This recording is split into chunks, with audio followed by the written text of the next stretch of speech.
binisita ang National Museum of Anthropology. Ito ay isang pambansang museo na naglalaman ng mga mahalagang ethnological at archaeological na exhibit na nagpapakita ng ating kasaysayan, kultura at sining ng mga katutubong pangkat sa Pilipinas. Ngayon, nakikita natin ang kanilang mga obra sa paghahabi.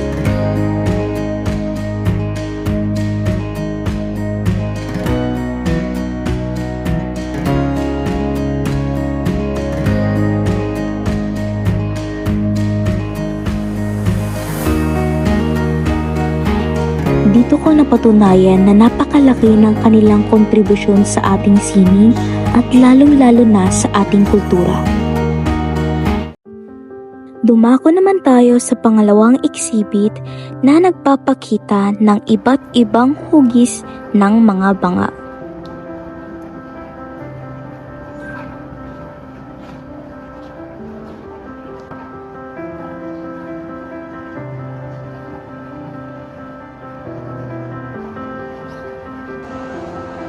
Dumako naman tayo sa pangatlong exhibit. Dito, makikita natin ang kanilang kultura at mga kagamitan na ginagamit ng ating mga katutubong Pilipino.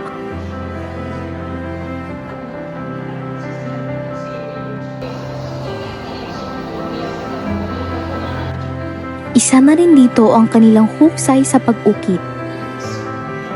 Dito, makikita rin natin ang mga iba't ibang disenyo ng mga saya na gawa sa paghahabi.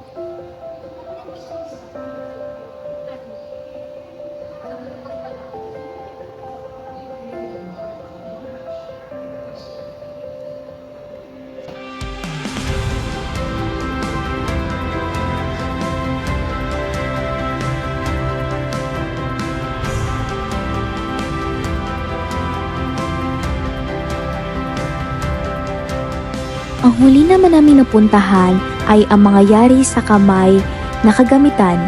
Isa na rin dito ang mga basket at banga at iba pa. Sunod naming pinuntahan ang National Museum of Fine Arts. Makikita dito ang mga mahahalagang likhang sining ng mga kilalang Pilipinong pintor at iskultor tulad ni Juan Luna, Felix Resurrección Hidalgo at Guillermo Tolentino. Mayroong 29 na galleries na nagpapakita ng iba't ibang yugto ng sining Pilipino mula sa ika-19 na siglo hanggang sa mga modernong panahon, kabilang ang mga painting, eskultura at iba pang mga likhang sining.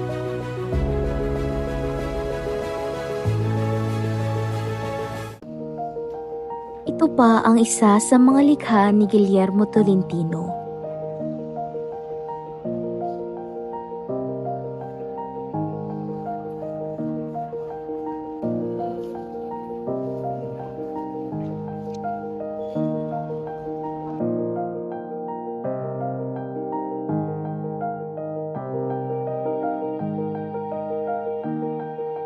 Sumunod naman ang mga guhit ni Amorsolo. Para sa kanya, ang pagpinta ay hindi lamang usapin ng pagsunod sa tinitibok ng puso, kundi dapat ay laging ilahok ang pagbabalangkas ng palaisip na pananaw.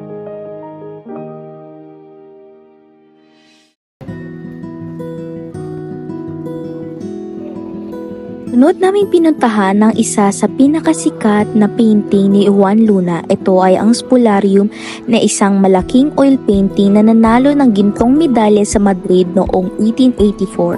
Sumunod naman ay ang Kiyukuk na ibig sabihin ay man at work.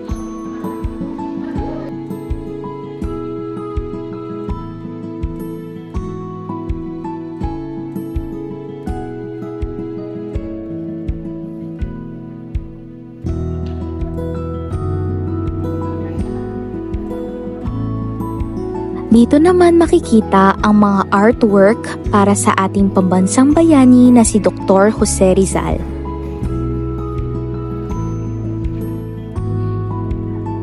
Sumunod naman ang South Wing Hallway Gallery kung saan makikita ang mga klasikal na iskultura ng mga santo at wika reliyosong imahe ni na Isabela Tampinsinco at ang kanyang anak na si Vidal Tampinsinco mula sa pribadong koleksyon ni na Ernesto at Arceli Salas.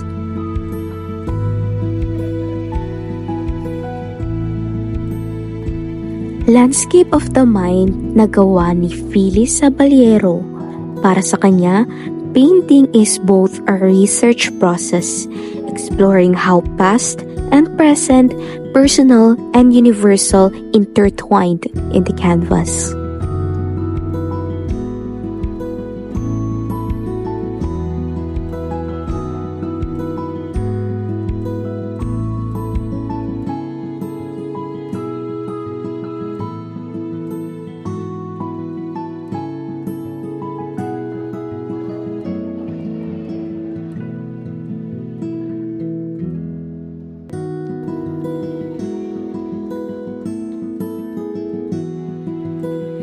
Huli naming pinuntahan ang Family Portraits ng Santiago, kung saan ipinahagi ng koleksyon ng mga Spanish era na portrait na nagpapakita ng katayuan at alaala ng mga prominenteng pamilya noong panahon ng kolonyalismo sa Pilipinas.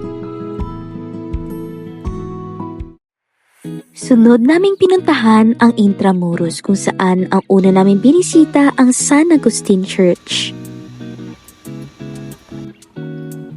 Sumunod dito ang Casa Manila Museum na aming binisita.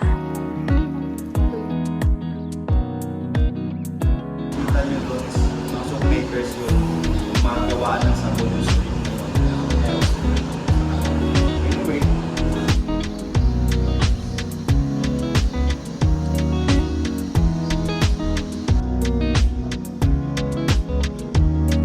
Sumunod naman ang Centro de Turismo Museum.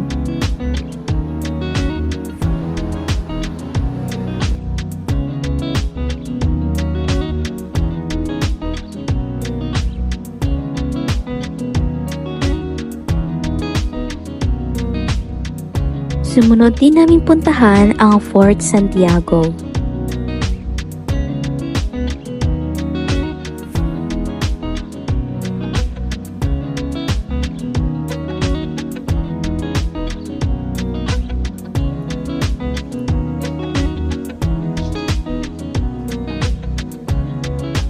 Sunod naming pinuntahan ang Shrine of Jose Rizal, kung saan makikita dito ang kwento ng kanyang buhay at ang kanyang mga kagamitan noong siya ay nabubuhay pa.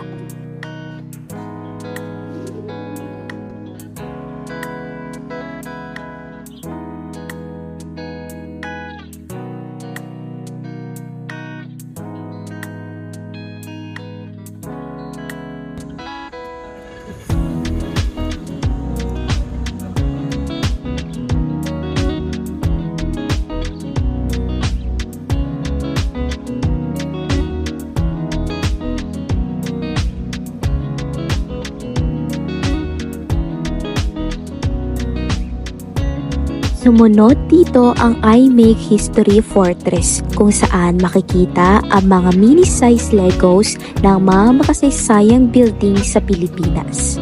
Isa na rin dito ang mga churches, ang ating Malacanang at iba pa.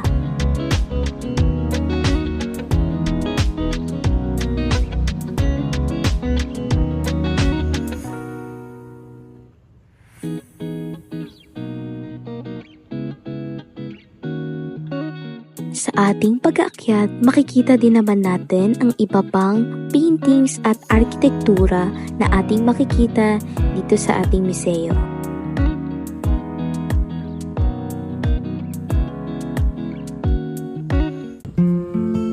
At ang pinakahuli sa aming listahan na pupuntahan ay ang Manila Cathedral, kung saan ako ay labis na humaling sa istruktura ng loob ng simbahan at pati na rin sa mga taong nagdadasal doon.